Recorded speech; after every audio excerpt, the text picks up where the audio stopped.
What's going on, everybody? Welcome on into the Jets Report. My name is Patrick Siepman as we are here breaking down the Week 4 matchup as the New York Jets travel to Miami to take on the Dolphins in the battle of the 0-3 teams. So some team here Monday night will get their first win of the season. But coming up, we're going to be deep diving into the Miami Dolphins, what has led to their 0-3 start. Same with the New York Jets. And we'd also have some injury news on Justin Fields, Jermaine Johnson. Then I got 5 keys to victory and my score prediction at the tail end of today's show. But speaking about the Jets getting their first win, if you guys want them to get the first win in the Aaron Glenn era, hit that thumbs up icon. Everybody watching today's show, if you're a diehard Jets fan, go down there, smash that thumbs up icon. I'm going to put today's goal as 300 likes. So if you guys want to get the good vibes going and help the Jets get their first win on the season, go down there and like today's show. All right, let's talk about the Dolphins here. Not a good start for Miami. Starting off the season 0-3, put up a good fight this past Thursday night against the Buffalo Bills, but still the Dolphins are one of the worst teams in the National Football League. There is no doubting that. And they got blasted in their season opener against the Colts 33-8. They lost to the New England Patriots 33-27. And then this past week, losing to the Bills last Thursday night 31-21. So the Dolphins will pretty much coming off a bye week. I mean, you play last Thursday, now you play this upcoming Monday, so they have the rest advantage against the Jets in this matchup. But overall, it has not been a good season for Miami. And offensively, they've been struggling. Now, I was absolutely stunned when I was doing my research for the Dolphins offense that they are the best third down offense in the National Football League. Now, this is a little skewed. They were, amazing against the Bills on Thursday night, so that's why they have a third down percentage of 54.3, which is number one. But top to bottom, the rest of the offense isn't good. They can't establish a run, averaging less than 90 yards per game. Haven't been putting up a lot of points, only averaging 18.7, which is 25th in the league. But, I think a big issue for Miami is their quarterback. And Tua Tagovailoa is just not the guy who we saw a couple of years ago lead the league in passing. This year, he's been pretty horrible. Big-time throws, only 4 of them, 4.1%. Turnover-worthy plays, he's got 7. That is 6.3%. Adjusted completion percentage, solid. But, again, everything for Tua is behind the line of scrimmage. I mean, if you guys want to have a good drinking game for this game on Monday night, take a shot every time Tua throws a pass behind the line of scrimmage. You're going to be absolutely hammered by the end of the first half. But Tua, 5 touchdowns, 4 picks, PFF grade not good. So he has definitely struggled this year. I think he's the biggest reason why this Dolphins offense has been able to get going. But defensively, Miami is also horrible on that side of the field. Giving up 32.3 points per game. That's worse than the National Football League. Now, they're terrible on third down defensively, allowing 52.6% of conversions. And they can't stop the run. They can't stop the pass. They can't stop a nosebleed defensively. So, for the Jets' perspective, if they can't run the ball this weekend, I will be stunned. I think that is going to be the storyline of the game where the Jets, they have a good rushing offense. Even despite the 0-3 start, they've still stayed committed to the run. They're getting better every single week. So I will be absolutely stunned. If Breece Hall, Braylon Allen, both those guys should combine for 200 yards and 2 touchdowns. That should be the goal of this team. You talk about being a physical football team. You talk about leaning into that run game. Well, now you got a great opportunity. Primetime stage, on the road against your division rival. You should be able to run the ball all night long. So it's going to start with the guys up front, and then obviously Breece Hall and Braylon Allen getting it done. But if you guys could, hit that subscribe button today.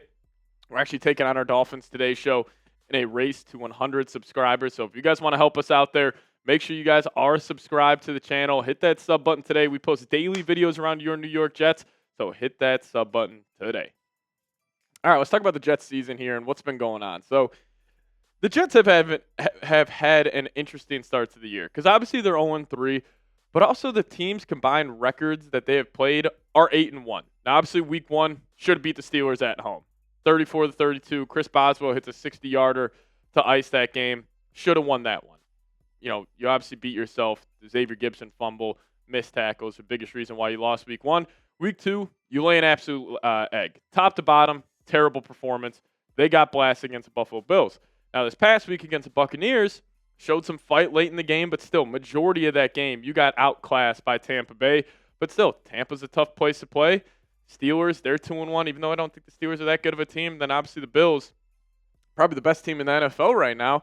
But what's so interesting is the Jets season so far, you've allowed 8 touchdowns, but you also have scored 8 touchdowns. So Pretty much my take off this statistic is that the Jets, too many penalties, too many self-inflicting wounds. They are a horrible tackling team right now, way too many missed tackles. So, even though they're 0-3, they're at least, the process is there with this football team, which is, obviously huge with the first year in the Aaron Glenn era. But the Jets offensively here, putting up 293 yards per game, not too good, have really struggled passing the ball, which we knew was going to be an issue heading into the season. But rushing yards per game, 127, that's ninth in the league. So you're able to establish that identity. And especially with, being a bad football team, it can really derail a season, especially if it's all going, poorly. 0-3 start, teams can kind of check out. But I do think the Jets have an advantage here where they have a true identity, which is so key, and that is to run the football. So even though they're 0-3, offense hasn't been humming, at least their identity and their bread and butter is still producing. Now, a big question with the Jets offense is Justin Fields, Tyrod Taylor, who's going to be out there as a quarterback one. It should be Fields.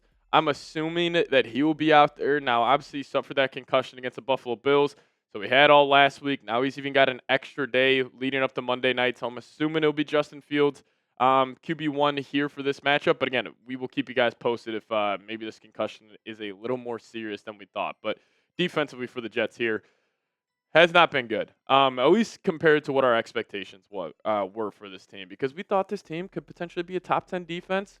Hasn't played like it so far. And, obviously going against the Bills and Buccaneers offenses, those are two of the better ones in the league, but still giving up 34 to the Pittsburgh Steelers. Looking back on that, I don't know how that was even possible. Now, when you give them short fields, you can't tackle.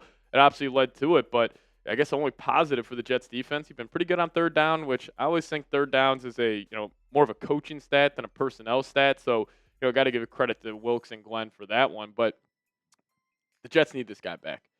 Jermaine Johnson needs to get out there because the edge rushers behind Jermaine Johnson and Will McDonald are the worst in the NFL. Like, I actually think if you just remove Jermaine Johnson and Will McDonald, the Jets would probably have the worst edge group in NFL history. Like, they are that bad behind them. So you got to have Jermaine Johnson back, still dealing with that ankle injury. But if you can, then that defense starts to get healthy. Tua, not the most mobile quarterback, so they should have some success up front. But I'll ask you guys this before we dive into the keys to victory. Let me know who you got. Give me a J for the Jets or give me a D for the Dolphins. I think the Jets will win this one, but stay tuned here in a second to get my score prediction. But you guys let me know who you got first, J for Jets or D for Dolphins. All right, let's dive into the 5 keys to victory for your New York Jets. Number 1, got to be establishing the run. And this is probably the number 1 key to victory every single week considering how this Jets offense is set up. But this is a big advantage for them heading into this game. The Dolphins have not been able to stop anything defensively, but especially the run. We just saw James Cook run all over them. Jonathan Taylor, week 1, ran all over them. And with the Jets still having a good rushing attack, they should be able to run the football. If the Jets don't put up at least 150 yards on the ground Monday night, I will be concerned, but I just think it's going to happen. I would be shocked if they run for 150 less. So Breece Hall, Braylon Allen, if you got them in fantasy, start them this week. I think they should both have a big game. And then Justin Fields. If he is out there, you got to get him going early. Now, this guy, he is a very streaky passer. If he sees his first couple of completions go through, he can get hot, and it can really spark him for the rest of the game. But also on the polar opposite side, if he misses his early throws, he can kind of derail his own performance. And I thought the Justin Fields experience was perfectly displayed for the first 2 weeks.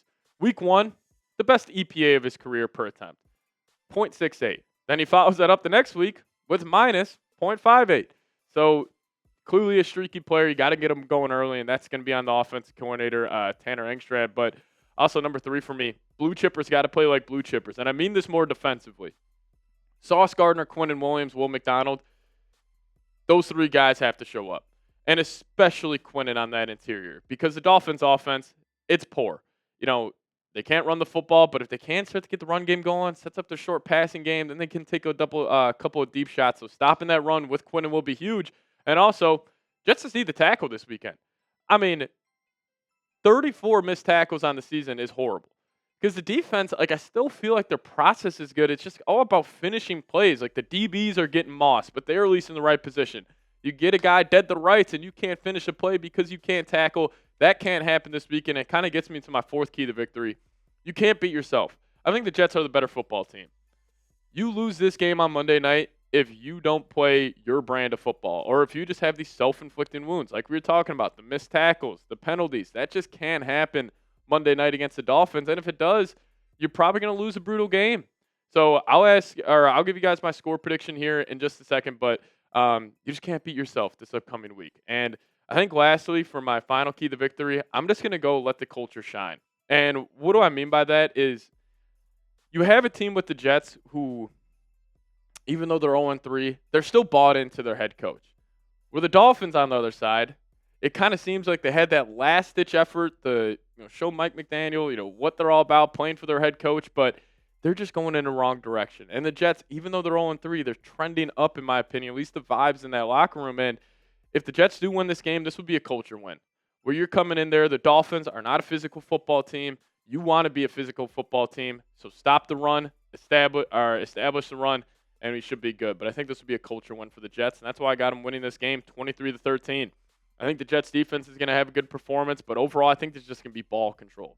Where I think the Jets will have a couple of 7-8 minute touchdown drives, keep the Dolphins offense off the field, and once you are asked to make big time plays, have your blue chipper step up. But I got the Jets winning this one 23-13. But you guys let me know. Drop your score predictions down below in the comments section. Dolphins versus Jets, Monday Night Football Week 4. You guys let me know your thoughts, and we'll see you guys next time. As always, go Jets.